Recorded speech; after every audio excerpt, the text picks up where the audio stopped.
Welcome in, everyone. We're diving into some really fascinating stuff today, exploring this idea of wanderer amnesia from the Law of One.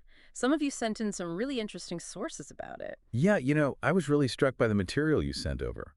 All about these beings coming to serve others, but arriving with, well, a kind of veil of forgetting. It's like a cosmic brain fog, isn't it? Like, why would you sign up for that? Right. And the sources you sent really dive into that paradox. Like, Yeah. what is this wanderer amnesia and why does it even happen?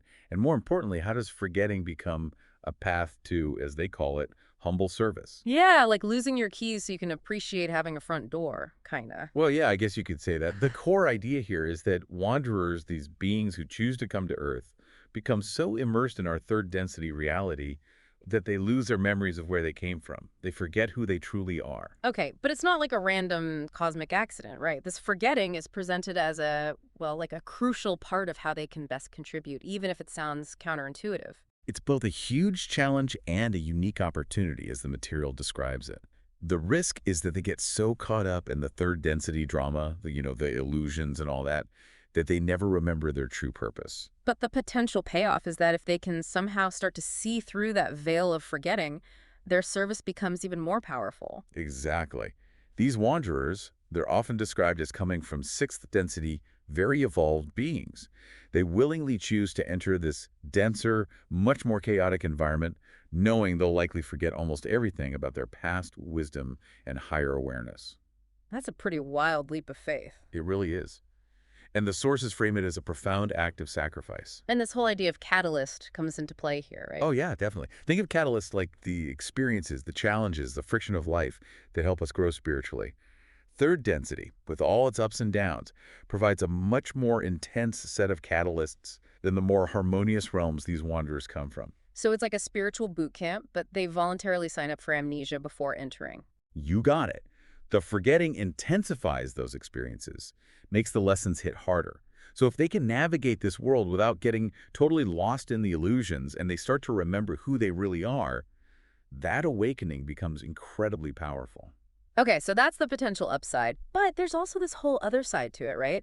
The sources talk about how common it is for wanderers to feel like they don't belong, to Mm. experience depression, even physical things like allergies. It's like they land here and their system just can't quite sync up with Earth's vibe. Yeah, there's this quote here from the Book V commentary about wanderers exhibiting physical ailments such as allergies and personality disorders as a reaction against this planet's vibrational frequency. It's almost like their very being is clashing with Earth's energy, creating a sort of internal friction. Yeah, spot on. And Ra and Carla Ruckert, they talk about this feeling of alienation being a direct result of that vibrational difference. These wanderers, they're living their lives, going through the motions, but there's always this undercurrent of being an outsider. This longing for somewhere else, a home they can't quite remember. Exactly. But here's a really interesting twist. Service for wanderers isn't always about big, noticeable actions. It can be as simple as just living with a certain awareness. This is where that concept of hidden holiness comes in. Yeah, I love that term. It's from the sources you sent, right? Yeah, I think so. Carla Ruckert really hits the nail on the head here. She says, the living of a devotional life, right in the busy midst of everything, is ample and perfect service.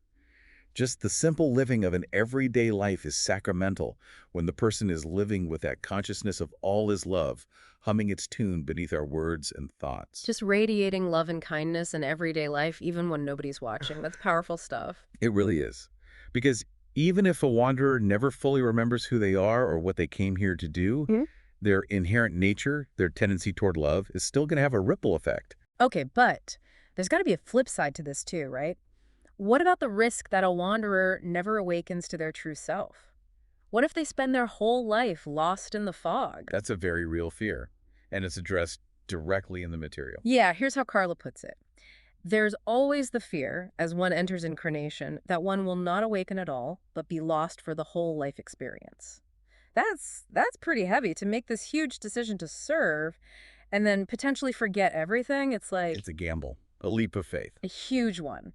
But even then, the material suggests that their presence still makes a difference. That even without conscious awareness, their inherent light still shines. It subtly affects the overall energy of the planet. Even a little bit of light in the darkness can make a difference. So how does this forgetting even happen? Like, what's the mechanism behind it? Reg explains it like this. The reason to the amnesia is twofold. First, the genetic properties of the third density body are different. Second, the free will of third density entities need be preserved. Okay, so the physical body itself is a factor. It's not built to handle those higher dimensional memories. It's like, It's like trying to run super advanced software on an outdated computer. Just not compatible. and then there's that second reason, the free will thing. That's like the cornerstone of the whole law of one philosophy, right? Absolutely. If wanderers came in with full access to their abilities and memories, it could influence others' choices, and that would violate their free will. So the forgetting creates a level playing field. It forces the wanderers to figure things out on their own, relying on intuition and inner guidance. And that also speaks to the importance of humility in this whole process. To slowly lift the veil of amnesia requires a gentle approach.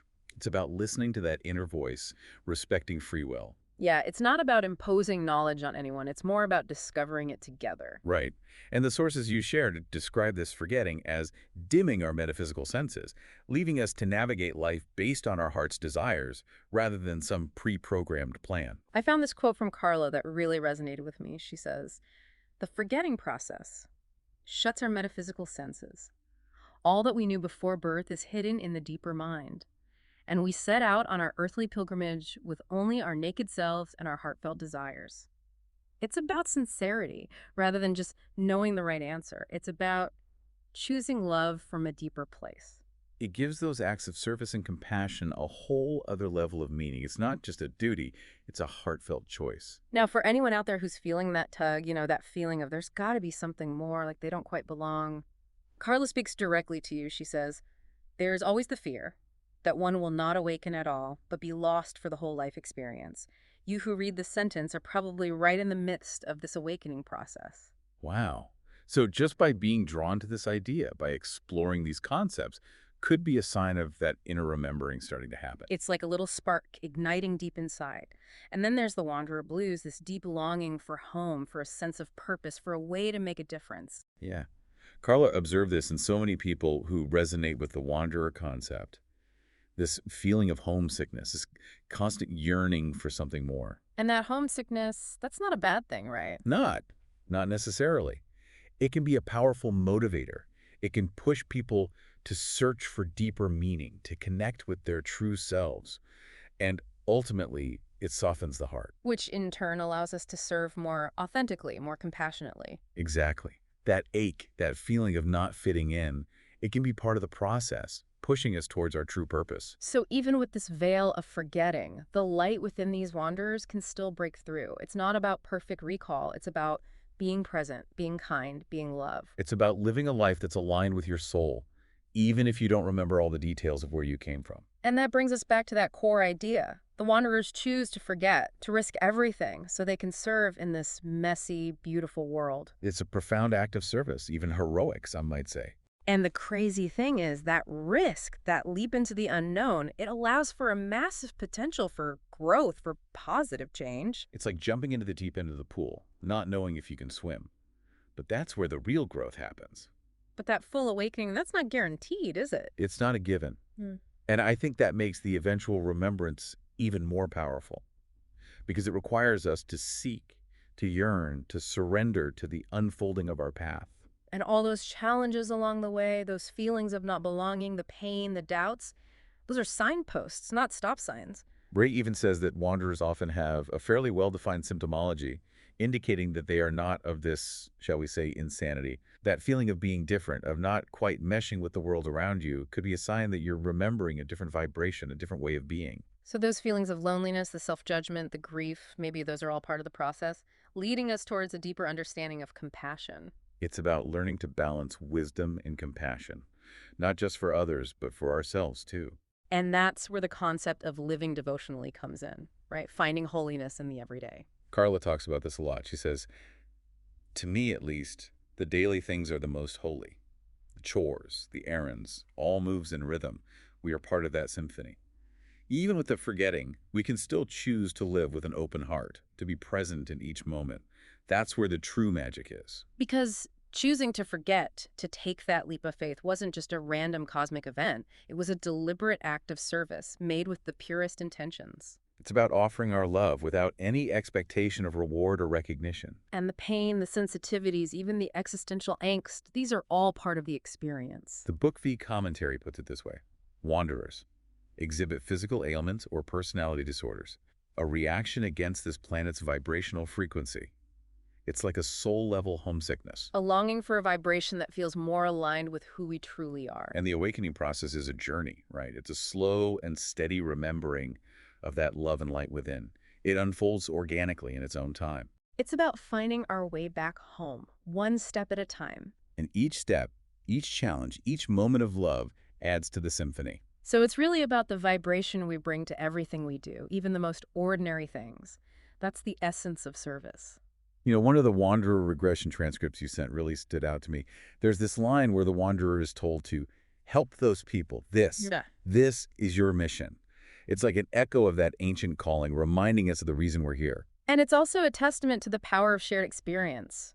These wanderers, they've walked the path of forgetting and remembering, and they can offer a unique kind of compassion to those who are still feeling lost. It's a beautiful cycle of support and understanding.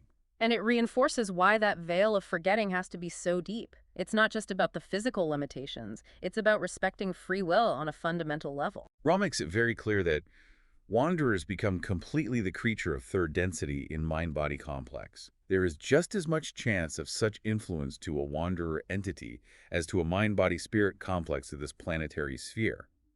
They're not immune to the challenges, the illusions, the temptations of this world. They're in the thick of it, just like the rest of us. And that underscores the importance of humility, of meeting others where they are. And this forgetting of their full potential, it's essential to prevent them from imposing your will on others, even unintentionally. The law of one is all about respecting free will. It's about playing by the rules of the game, even when you might know a shortcut or two. As Ra says, the forgetting process can be penetrated. However, it would be an infringement if wanderers penetrated the forgetting so far as to activate the more dense bodies and thus be able to live, shall we say, in a godlike manner. The veil of amnesia is a safeguard against that kind of power imbalance. So to anyone listening who's feeling that deep sense of not belonging, like you're just not from around here, take heart. You're not alone. Ra even says that there is a larger percentile group, indicating to them that they are not of this, shall we say, insanity.